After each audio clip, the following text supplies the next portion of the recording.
somos el grupo número 7 y les vamos a hablar sobre la sección 13 de las NIF para pymes. Esta habla sobre los inventarios. Aquí esta sección establece los principios para el reconocimiento y medición de los inventarios. Inventarios que sean activos, es decir, mantenidos para la venta en el curso normal de las operaciones, en proceso de producción con vistas a esa venta o en forma de materiales y suministros. Este alcance llega excepto a todas aquellas que sean obras en proceso o instrumentos financieros. Para la medición de estos inventarios, una entidad medirá los inventarios al importe menor entre el coste y el precio de venta estimado menos los costes de terminación y de venta. Esta medición no se aplicará en inventario o mercancía que esté dañada, obsoleta o que su precio haya sufrido una caída en el mercado.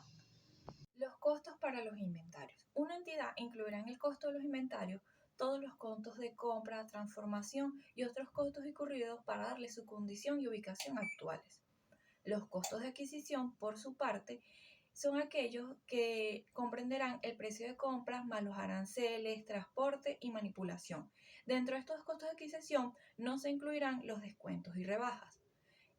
Por otra parte, los costos de transformación son directamente relacionados con las unidades de producción, es decir, los costos de transformación incluirán todos aquellos procesos que le den forma al inventario o a la materia que incluirá dentro del inventario.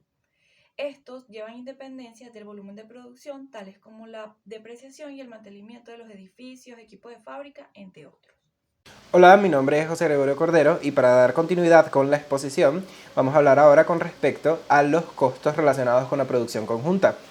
Sucede que en el proceso productivo puede darse lugar a la producción simultánea de más de un producto. Esto es lo que nosotros conocemos entonces como una producción conjunta. Resulta entonces que esa producción conjunta pudiese darse el caso en el que los costos incurridos en ella por concepto de materiales, así como los costos de transformación, pudiesen no ser identificables de forma sencilla por separado. Cuando esto ocurra, la empresa deberá distribuirlos utilizando una base coherente.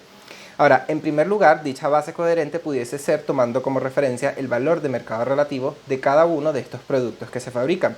O en segundo lugar, y esto tomando también en consideración el hecho de que los subproductos, por su naturaleza propia, son poco significativos para la empresa, hablando por lo menos con relación a los costos, entonces va a tomar como referencia el precio de venta al cual le será deducido los costos de terminación y venta y el importe obtenido será restado finalmente del costo del producto principal, obteniendo así un valor según libros que desde luego va a resultar poco diferente de su costo. Eso por un lado. Ahora, en segundo lugar, nosotros vamos a hablar ahora con respecto a los costos que serán incluidos en los costos de los inventarios. Y nos especifican que los costos que van a ser incluidos serán aquellos en los cuales se haya incurrido para darle a los inventarios su estado y condición actual, así como también la ubicación. Pero en el caso contrario nos hablan también de costos que serán excluidos y aquí se especifican 4 rubros los cuales van a ser reconocidos como gastos en el periodo en el que se incurran. En primer lugar, los relacionados con el desperdicio. Aquí se habla específicamente de cuando hayan altos importes de desperdicios anormales por conceptos de materiales, por conceptos de mano de obra, así como cualquier otro costo de producción.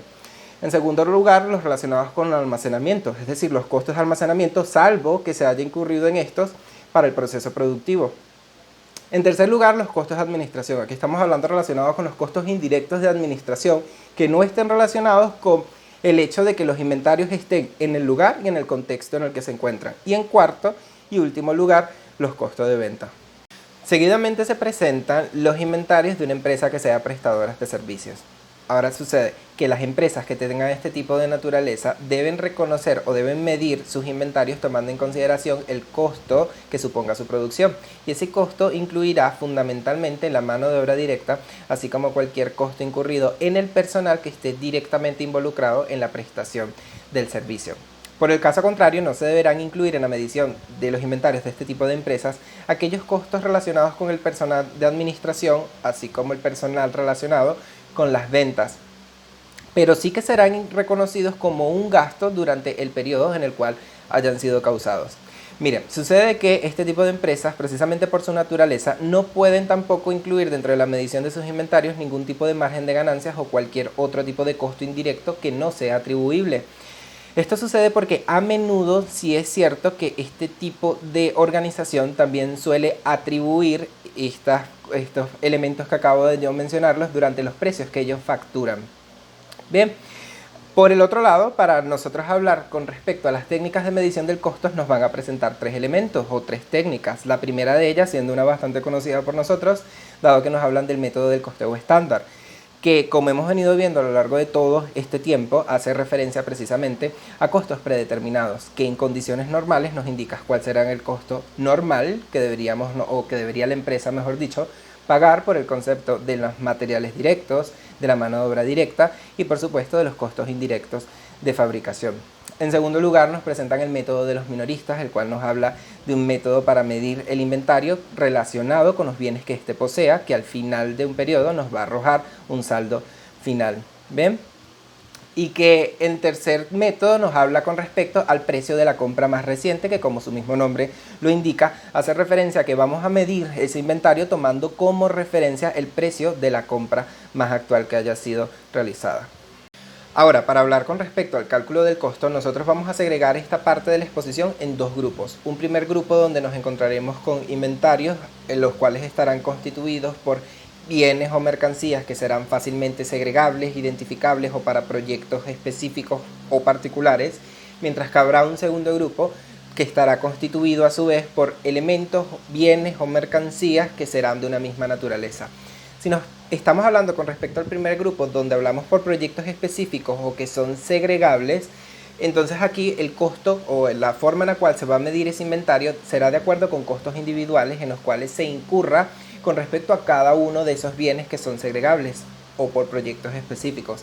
Mientras que si hablamos de cada uno de estos bienes o estos inventarios que están constituidos por bienes de una misma naturaleza, entonces se utilizarán dos métodos que son bien reconocidos por nosotros. En primer lugar, el método de las primeras entradas, primeras salidas, también conocidos como FIFO, o en segundo lugar, el método del promedio ponderado. Seguidamente nos presentan el deterioro del valor. Resulta que al final de cada periodo una empresa deberá identificar si su inventario se encuentra deteriorado. Si este fuese el caso, entonces deberá medir el costo de dicho inventario tomando en consideración el precio de venta al cual le deberá deducir los costos de terminación y venta y por supuesto reconocer una pérdida de deterioro de valor. Y finalmente el reconocimiento como gasto, donde primeramente nos indican que todos aquellos inventarios que sean vendidos, el valor según libro de este deberá ser tomado en consideración como un gasto dentro del mismo periodo en el cual haya sido reconocido el ingreso por la actividad ordinaria que precisamente lo generó. En este caso sería la venta que se realizó de ese inventario durante ese periodo específico. Y en segundo lugar nos hablan de la distribución y es que nos dicen que estos inventarios pueden ser, hay casos en los que el inventario puede ser distribuido a otras cuentas de activos como pudiese ser el caso a título ilustrativo de aquellos inventarios que están constituidos por elementos de propiedad, planta y equipo que son de propia fabricación. Muchas gracias. Hola a todos, mi nombre es Argenis Morillo y a mí me corresponde entonces explicarles la primera parte del ejercicio práctico que hemos preparado para esta oportunidad. Tenemos entonces que la empresa Hotelital O.C.A. es una empresa dedicada a la actividad hotelera y por lo tanto presentamos acá los datos obtenidos en el ejercicio económico del mes de febrero del 2023, donde se alquilaron un total de 30 habitaciones y se percibieron por concepto de venta un total de 5.280 bolívares. Dicho esto, entonces tenemos acá la estructura de costos para el servicio de alquiler de habitaciones de la empresa Hotelital. Tenemos entonces que por concepto de materiales directos se incurre en un costo mensual de 331 bolívares, segregados en 100 bolívares por 15 unidades de jabón, dando un costo unitario de 6,66 bolívares. También tenemos 150 bolívares por concepto de 10 unidades de champú para un costo unitario de 15 bolívares. Y tenemos entonces también que por concepto de pasta de dientes se incurre en un costo de 81 bolívares por 9 unidades, dando un costo unitario de 9 bolívares por unidad. Ahora, por concepto de mano de obra directa tenemos un costo mensual de 860 bolívares, segregados en 500 bolívares para el personal que labora en el área de camareras y 360 bolívares para el personal que labora en el área de botones. Cuando hablamos de costos indirectos variables, nos encontramos con un costo mensual de 370 bolívares, donde 100 bolívares corresponden a lavandería, 195 corresponden al servicio de agua y 75 bolívares corresponden al servicio eléctrico. Ahora, cuando hablamos de los costos indirectos fijos, nos encontramos con un alquiler por 450 bolívares, un servicio de vigilancia recibido por 120 bolívares y 30 artículos de oficina a 9 bolívares cada unidad para un total de 270, lo que nos da un costo mensual de costos indirectos fijos de 840 bolívares. Buen día, mi nombre es Daniel Cabral y continuamos el caso práctico con las fórmulas a aplicar. Para calcular el precio de venta unitario, tenemos que tener en cuenta los ingresos por alquiler de habitaciones y la cantidad de habitaciones que se alquilaron. En este caso, se ingresaron 5.280 bolívares en el periodo y se alquilaron un total de 30 habitaciones.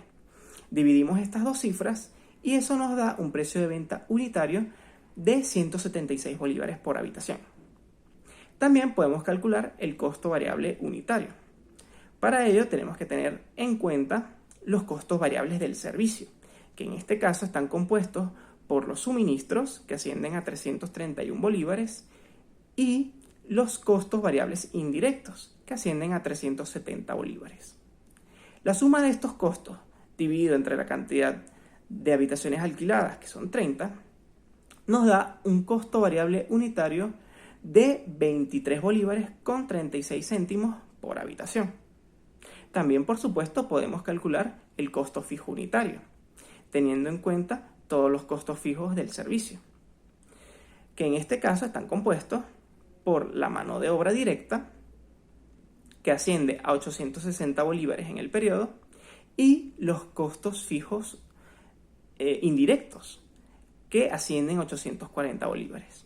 La suma de estos costos, divididos nuevamente entre la cantidad de habitaciones que se alquilaron, que son 30, nos da un costo fijo unitario de 56 bolívares con 66 céntimos por habitación.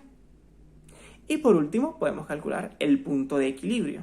Para ello tenemos que dividir los costos fijos entre el margen de contribución, lo cual nos da un punto de equilibrio de 11,13 habitaciones. ¿Y qué quiere decir este punto de equilibrio? Que el Hotel Ítalo necesita alquilar 11,13 habitaciones para cubrir sus costos. Claro, ¿qué pasa? En un sentido práctico, no se puede alquilar décimas de una habitación. Por lo tanto, si el Hotel Ítalo alquilara 11 habitaciones, se encontraría en situación de pérdida, y si alquilara 2 habitaciones, recuperaría sus costes y tendría algo de ganancia. Esa ha sido toda nuestra exposición. Espero que les haya gustado.